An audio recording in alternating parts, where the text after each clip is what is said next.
ପ୍ରତ୍ୟେକ ଲୋକଙ୍କର କିଛି ନା କିଛି ମନସ୍କାମନା ରହିଥାଏ, ଯାହାକୁ ପୂରଣ କରିବା ପାଇଁ ଲୋକମାନେ ବିଭିନ୍ନ ପ୍ରକାରର ପ୍ରୟାସ କରିଥାନ୍ତି। ତେବେ କିଛି ଉପାୟ କରିବା ଦ୍ୱାରା ତାହା ପୂରଣ କରାଯାଇପାରେ।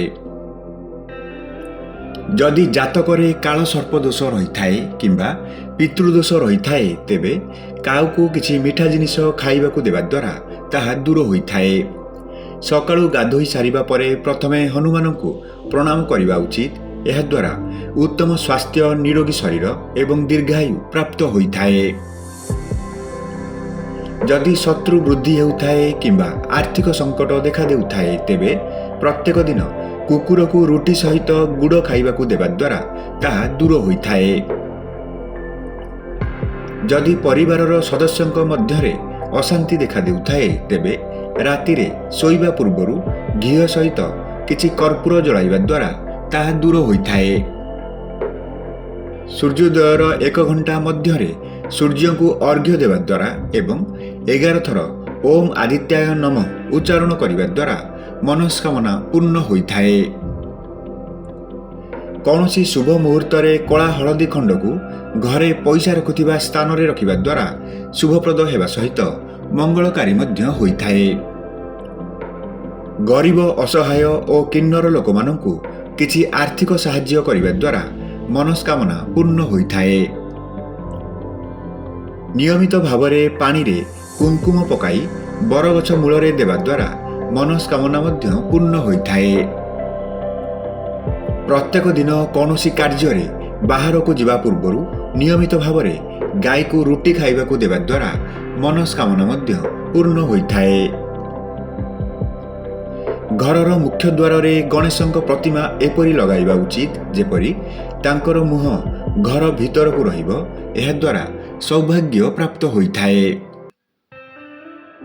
ଗୁରୁପୁଷ୍ୟ କିମ୍ବା ରବିପୁଷ୍ୟ ତିଥିରେ ବରଗଛ ପତ୍ରରେ ହଳଦୀରେ ସ୍ୱସ୍ତିକ ଚିହ୍ନ ଆଙ୍କି ଘରେ ରଖିବା ଦ୍ୱାରା ଦୁର୍ଭାଗ୍ୟ ଦୂର ହୋଇ ସୌଭାଗ୍ୟ ପ୍ରାପ୍ତ ହୋଇଥାଏ। ଯଦି କୌଣସି କାର୍ଯ୍ୟ ହୋଇପାରୁନଥାଏ, ତେବେ କାର୍ଯ୍ୟ ପାଇଁ ଘରୁ ବାହାରକୁ ଯିବାବେଳେ ପ୍ରଥମେ ଡାହାଣ ପାଦ ପକାଇ ଯିବା ଦ୍ୱାରା ଶୁଭପ୍ରଦ ହୋଇଥାଏ। ଯଦି କିଛି ମନସ୍କାମନା ପୂର୍ଣ୍ଣ ହୋଇପାରୁନଥାଏ, ତେବେ 7ଟି ହଳଦୀ ଖଣ୍ଡ, 7ଟି ଗୁଡ଼ ଖଣ୍ଡ ଏବଂ ଗୋଟିଏ 1 ଟଙ୍କିଆ ମୁଦ୍ରାକୁ ହଳଦିଆ କପଡ଼ାରେ ବାନ୍ଧି କୌଣସି ଦୂର ଜାଗାରେ ପକାଇ ଦେବା ଦ୍ୱାରା ତାହା ପୂର୍ଣ୍ଣ ହୋଇଥାଏ। ଖଣ୍ଡିଏ ନାଲି କପଡ଼ାରେ ନଡ଼ିଆଟିଏ ବାନ୍ଧି ନଦୀ ଜଳରେ ପ୍ରବାହିତ କରିବା ଦ୍ୱାରା ମନସ୍କାମନା ମଧ୍ୟ ପୂର୍ଣ୍ଣ ହୋଇଥାଏ। ବରଗଛ ପତ୍ରରେ ନିଜର ମନସ୍କାମନା ଲେଖି ନଦୀରେ ଭସାଇବା ଦ୍ୱାରା ମଧ୍ୟ ତାହା ପୂର୍ଣ୍ଣ ହୋଇଥାଏ। କୌଣସି ଶିବ ମନ୍ଦିର ଯାଇ 21ଟି ବେଲପତ୍ର ଚନ୍ଦନ ଲଗାଇ ଠାକୁରଙ୍କ ଉପରେ ଚଢ଼ାଇବା ଦ୍ୱାରା ମନସ୍କାମନା ମଧ୍ୟ ପୂର୍ଣ୍ଣ ହୋଇଥାଏ। ସକାଳୁ ଶିବ ମନ୍ଦିର ଯାଇ ଗୌରୀଶଙ୍କର ରୁଦ୍ରାକ୍ଷ ଠାକୁରଙ୍କ ଉପରେ ଚଢ଼ାଇବା ଦ୍ୱାରା ମନସ୍କାମନା ମଧ୍ୟ ପୂର୍ଣ୍ଣ ହୋଇଥାଏ। ରବିବାର ଦିନ ଅରଖ ଗଛର ଚେରକୁ ଗଣେଶଙ୍କ ପ୍ରତୀକ ଭାବରେ ପୂଜା କଲେ ଏବଂ ଗଣେଶଙ୍କ ମନ୍ତ୍ର 108 ଥର ଜପ କରିବା ଦ୍ୱାରା ମନସ୍କାମନା ମଧ୍ୟ ପୂର୍ଣ୍ଣ ହୋଇଥାଏ। ପ୍ରତ୍ୟେକ ଦିନ ସକାଳୁ ତୁଳସୀ ଗଛରେ ପାଣି ଦେବା ଦ୍ୱାରା ଏବଂ ସନ୍ଧ୍ୟାବେଳେ ତୁଳସୀ ଗଛ ମୂଳରେ ଘିଅ ଦୀପ ଜଳାଇବା ଦ୍ୱାରା ମନସ୍କାମନା ମଧ୍ୟ ପୂର୍ଣ୍ଣ ହୋଇଥାଏ। ଚତୁର୍ଥୀ ତିଥିରେ କେବେ ବି ମୂଳା ଖାଇବା ଉଚିତ ନୁହେଁ। ଏହାଦ୍ୱାରା ଧନହାନି ହେବାର ସମ୍ଭାବନା ରହିଥାଏ। ଷଷ୍ଠୀ ତିଥିରେ କେବେ ବି ନିମ୍ବ ଖାଇବା ଉଚିତ ନୁହେଁ କିମ୍ବା ନିମ୍ବ ଦାନ୍ତକାଠି ବ୍ୟବହାର କରିବା ଅନୁଚିତ। ଏହାଦ୍ୱାରା ଅତ୍ୟନ୍ତ ଅମଙ୍ଗଳକାରୀ ହୋଇଥାଏ। ଶାସ୍ତ୍ର ଅନୁସାରେ ଅଷ୍ଟମୀ ତିଥିରେ କେବେ ବି ନଡ଼ିଆ ଖାଇବା ଉଚିତ ନୁହେଁ।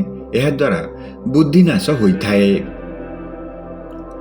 ଅମାବାସ୍ୟା, ପୂର୍ଣ୍ଣିମା, ସଂକ୍ରାନ୍ତି, ଅଷ୍ଟମୀ, ପିତୃଶ୍ରାଦ୍ଧ ଏବଂ ରବିବାର ଦିନ କେବେ ବି କଂସା ବାସନରେ ଖାଇବା ଉଚିତ ନୁହେଁ।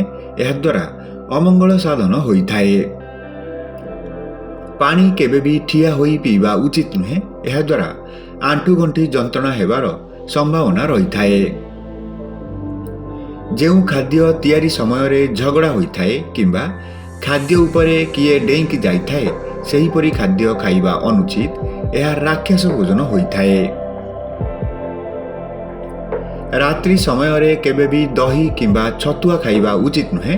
ଏହାଦ୍ୱାରା ଅର୍ଥହାନିର ସମ୍ଭାବନା ରହିଥାଏ। ଘରର ମୁଖ୍ୟ ଦ୍ୱାର କିମ୍ବା ଗାଧୁଆ ଘର ସାମ୍ନାରେ ଡାଇନିଂ ରୁମ୍ କରିବା ଉଚିତ ନୁହେଁ। ଏହା ଅଶୁଭ ଏବଂ ଅମଙ୍ଗଳକାରୀ ମଧ୍ୟ ହୋଇଥାଏ।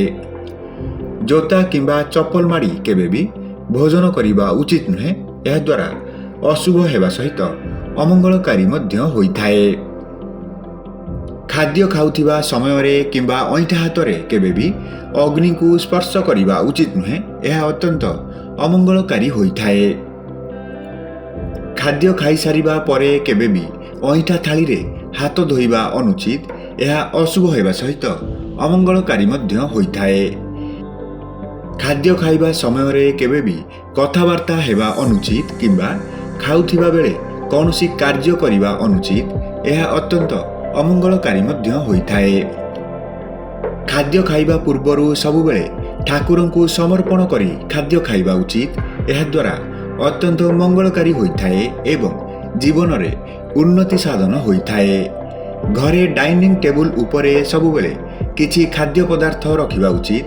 ଏହା ଅତ୍ୟନ୍ତ ମଙ୍ଗଳକାରୀ ହୋଇଥାଏ ଏବଂ ଖାଦ୍ୟର କେବେ ବି ଅଭାବ ହୋଇନଥାଏ। ଖାଦ୍ୟ ଖାଇସାରିବା ପରେ ତୁରନ୍ତ ଅଇଁଠା ଥାଳି ଉଠାଇ ସେହି ସ୍ଥାନ ସଫା କରିବା ଉଚିତ। ଏହା ମଙ୍ଗଳକାରୀ ହୋଇଥାଏ। ଖାଦ୍ୟ ଖାଇବା ସମୟରେ ସବୁବେଳେ ଖାଦ୍ୟ ଥାଳିକୁ ଟିକେ ଉପରକୁ ରଖି ଖାଇବା ଉଚିତ। ଏହାଦ୍ୱାରା ଅନ୍ନପୂର୍ଣ୍ଣାଙ୍କ ଆଦର ହୋଇଥାଏ ଏବଂ କେବେ ବି ଖାଦ୍ୟର ଅଭାବ ହୋଇନଥାଏ। ଘରେ କେବେ ବି ଶୋଇବା ଖଟ ଉପରେ ବସି ଖାଦ୍ୟ ଖାଇବା ଉଚିତ ନୁହେଁ। ଏହା ଅଶୁଭ ହୋଇଥାଏ ଏବଂ ବିଭିନ୍ନ ସମସ୍ୟା ଦେଖାଦେବାର ସମ୍ଭାବନା ରହିଥାଏ। କେବେ ବି ଭଙ୍ଗା କିମ୍ବା ଅଶୁଦ୍ଧ ହୋଇଥିବା ବାସନରେ ଖାଦ୍ୟ ଖାଇବା ଉଚିତ ନୁହେଁ। ଏହାଦ୍ୱାରା ସମସ୍ୟା ବୃଦ୍ଧି ହୋଇଥାଏ ଏବଂ ଦୁର୍ଭାଗ୍ୟ ଦେଖାଦେଇଥାଏ। ବାସ୍ତୁଶାସ୍ତ୍ର ଅନୁସାରେ ଖାଇବା ପୂର୍ବରୁ ପାଦ ଧୋଇ ଖାଦ୍ୟ ଖାଇବା ଉଚିତ। ଏହାଦ୍ୱାରା ସ୍ୱାସ୍ଥ୍ୟ ଭଲ ରହିଥାଏ ଏବଂ ଆୟୁ ବୃଦ୍ଧି ହୋଇଥାଏ। ଘରେ ଡାଇନିଂ ଟେବୁଲ ଦକ୍ଷିଣ କିମ୍ବା ପଶ୍ଚିମ ଦିଗରେ ରଖିବା ଉଚିତ ଏବଂ ଖାଇଲା ବେଳେ ପୂର୍ବ କିମ୍ବା ଉତ୍ତର ଦିଗକୁ ମୁହଁ କରି ଭୋଜନ କରିବା ଦ୍ୱାରା ମଙ୍ଗଳକାରୀ ହୋଇଥାଏ। ଘରେ ଦକ୍ଷିଣ ଦିଗକୁ ମୁହଁ କରି କେବେ ଖାଦ୍ୟ ଖାଇବା ଉଚିତ ନୁହେଁ, କାରଣ ଯମକ ଦିଗ ହୋଇଥାଏ। ଏହାଦ୍ୱାରା ଦୁର୍ଭାଗ୍ୟ ପ୍ରାପ୍ତ ହୋଇଥାଏ ଏବଂ ସ୍ୱାସ୍ଥ୍ୟହାନି ହେବାର ସମ୍ଭାବନା ରହିଥାଏ। ପରୀକ୍ଷାରେ ପାଠ ମନେ ପଡ଼ିବା ପାଇଁ ହେଲେ ପାଖରେ କିଛି ଫିଟିକିରି ଖଣ୍ଡ ଏବଂ କର୍ପୂର ରଖିବା ଦ୍ୱାରା ମଙ୍ଗଳକାରୀ ହୋଇଥାଏ। ପରୀକ୍ଷାରେ ସଫଳତା ପାଇବା ପାଇଁ ହେଲେ ବିଦ୍ୟାର୍ଥୀମାନେ ପ୍ରତ୍ୟେକ ଦିନ ସୂର୍ଯ୍ୟଙ୍କୁ ଉପାସନା କରିବା ଉଚିତ। ଏହା ଅତ୍ୟନ୍ତ ମଙ୍ଗଳକାରୀ ହୋଇଥାଏ। ବିଦ୍ୟାର୍ଥୀମାନେ ପରୀକ୍ଷାରେ କେବେ ବି କପି କରିବା ଉଚିତ ନୁହେଁ। ଏହାଦ୍ୱାରା ମାତା ସରସ୍ୱତୀ କ୍ରୋଧିତ ହୋଇଥାନ୍ତି ଏବଂ ଅତ୍ୟନ୍ତ ଅମଙ୍ଗଳକାରୀ ମଧ୍ୟ ହୋଇଥାଏ। ବିଦ୍ୟାର୍ଥୀମାନେ ପରୀକ୍ଷା ଦେବା ପାଇଁ ଘରୁ ବାହାରିବା ବେଳେ ଦହିରେ ଅଳ୍ପ ଚିନି ମିଶାଇ ଖାଇକି ଯିବା ଦ୍ୱାରା ଶୁଭ ଏବଂ ମଙ୍ଗଳକାରୀ ହୋଇଥାଏ। ପରୀକ୍ଷା ଦେବାକୁ ଯିବା ପୂର୍ବରୁ ବିଦ୍ୟାର୍ଥୀମାନେ ଗୁରୁଜନଙ୍କ ପାଦ ଛୁଇଁ ଆଶୀର୍ବାଦ ନେବା ଦ୍ୱାରା ଶୁଭପ୍ରଦ ହେବା ସହିତ ମଙ୍ଗଳକାରୀ ମଧ୍ୟ ହୋଇଥାଏ। ବିଦ୍ୟାର୍ଥୀମାନେ ବୁଧବାର ଦିନ ଗଣେଶଙ୍କୁ ଦୁବ ଅର୍ପଣ କରିବା ଦ୍ୱାରା ଏବଂ ଲଡ଼ୁ ଭୋଗ ଲଗାଇବା ଦ୍ୱାରା ମଙ୍ଗଳ ସାଧନ ହୋଇଥାଏ। ବିଦ୍ୟାର୍ଥୀମାନେ ସରସ୍ୱତୀଙ୍କ ବୀଜମନ୍ତ୍ର ଜପ କରିବା ଦ୍ୱାରା ଏକାଗ୍ରତା ବୃଦ୍ଧି ହୋଇଥାଏ ଏବଂ ପାଠରେ ଭଲ ମନ ଲାଗିଥାଏ। ପରୀକ୍ଷାରେ ସଫଳତା ପାଇବା ପାଇଁ ହେଲେ ପଢ଼ା ଘରର ପୂର୍ବ ଦିଗରେ ସରସ୍ୱତୀଙ୍କ ଫଟୋ ଲଗାଇବା ଉଚିତ। ଏହା ଅତ୍ୟନ୍ତ ମଙ୍ଗଳକାରୀ ହୋଇଥାଏ। ପରୀକ୍ଷାର୍ଥୀମାନେ ସଫଳତା ପାଇବା ପାଇଁ ହେଲେ ଗୁରୁବାର ଦିନ ଗାଈକୁ କିଛି ମିଠା ଖାଦ୍ୟ ଖାଇବାକୁ ଦେବା ଦ୍ୱାରା ଅତ୍ୟନ୍ତ ମଙ୍ଗଳକାରୀ ହୋଇଥାଏ। ବିଦ୍ୟାର୍ଜନ ପାଇଁ ସ୍ମରଣ ଶକ୍ତିର ଅତ୍ୟନ୍ତ ଆବଶ୍ୟକତା ରହିଛି, ତେଣୁ ତୁଳସୀ ପତ୍ର ସହିତ ମିଶ୍ରି ଖଣ୍ଡ ଖାଇବା ଦ୍ୱାରା ସ୍ମରଣ ଶକ୍ତି ବୃଦ୍ଧି ହୋଇଥାଏ। ବିଦ୍ୟାର୍ଥୀମାନେ ପରୀକ୍ଷାରେ କୃତକାର୍ଯ୍ୟ ହେବା ପାଇଁ ହେଲେ ମୟୂର ପଙ୍ଖା ପାଖରେ ରଖିବା ଉଚିତ। ଏହା ଅତ୍ୟନ୍ତ ଶୁଭପ୍ରଦ ହେବା ସହିତ ମଙ୍ଗଳକାରୀ ମଧ୍ୟ ହୋଇଥାଏ। ବିଦ୍ୟାର୍ଥୀମାନେ ନିଜ ପୁସ୍ତକରେ ଗୁରୁବାର ଦିନ ତେନ୍ତୁଳି ପତ୍ର ରଖିବା ଦ୍ୱାରା ଶୁଭପ୍ରଦ ହୋଇଥାଏ ଏବଂ ବୁଦ୍ଧିର ବିକାଶ ହୋଇଥାଏ। ଛାତ୍ରଛାତ୍ରୀମାନେ ମା ସରସ୍ୱତୀଙ୍କ ଯନ୍ତ୍ର ବେକରେ ଧାରଣ କରିବା ଦ୍ୱାରା ଶୁଭପ୍ରଦ ହୋଇଥାଏ ଏବଂ ମଙ୍ଗଳକାରୀ ମଧ୍ୟ ହୋଇଥାଏ। ବିଦ୍ୟାର୍ଥୀମାନେ ପାଠ ପଢ଼ୁଥିବା ବେଳେ ଜୋତା କିମ୍ବା ଚପଲ ମାଡ଼ି ପାଠ ପଢ଼ିବା ଅନୁଚିତ। ଏହା ଅତ୍ୟନ୍ତ ଅଶୁଭ ହୋଇଥାଏ। ଛାତ୍ରଛାତ୍ରୀମାନେ ଘରେ ସବୁବେଳେ ଉତ୍ତର କିମ୍ବା ପୂର୍ବ ଦିଗକୁ ମୁହଁ କରି ପାଠ ପଢ଼ିବା ଉଚିତ। ଏହା ଶୁଭପ୍ରଦ ହେବା ସହିତ ମଙ୍ଗଳକାରୀ ମଧ୍ୟ ହୋଇଥାଏ। ପ୍ରତ୍ୟେକ ଦିନ ବ୍ରାହ୍ମ ମୁହୂର୍ତ୍ତରେ ଉଠି ପାଠ ପଢ଼ିବା ଉଚିତ, କାରଣ ବାତାବରଣ ଶୁଦ୍ଧ ରହିଥାଏ ଏବଂ ପଢ଼ିବା ପାଇଁ ମନ ଲାଗିଥାଏ। ବହି କିମ୍ବା ଖାତାପତ୍ର ପଢ଼ିବା ପୂର୍ବରୁ ପ୍ରଥମେ ମୁଣ୍ଡରେ ମାରି ପାଠ ପଢ଼ିବା ଉଚିତ। ଏହା ଅତ୍ୟନ୍ତ ମଙ୍ଗଳକାରୀ ହୋଇଥାଏ। ପାଠ ପଢ଼ିବା ପୂର୍ବରୁ ପ୍ରଥମେ ଇଷ୍ଟଦେବଙ୍କୁ ସ୍ମରଣ କରି ପାଠ ପଢ଼ିବା ଉଚିତ। ଏହାଦ୍ୱାରା ଏକାଗ୍ରତା ବୃଦ୍ଧି ହୋଇଥାଏ ଏବଂ ପାଠ ଭଲ ମନେ ରହିଥାଏ।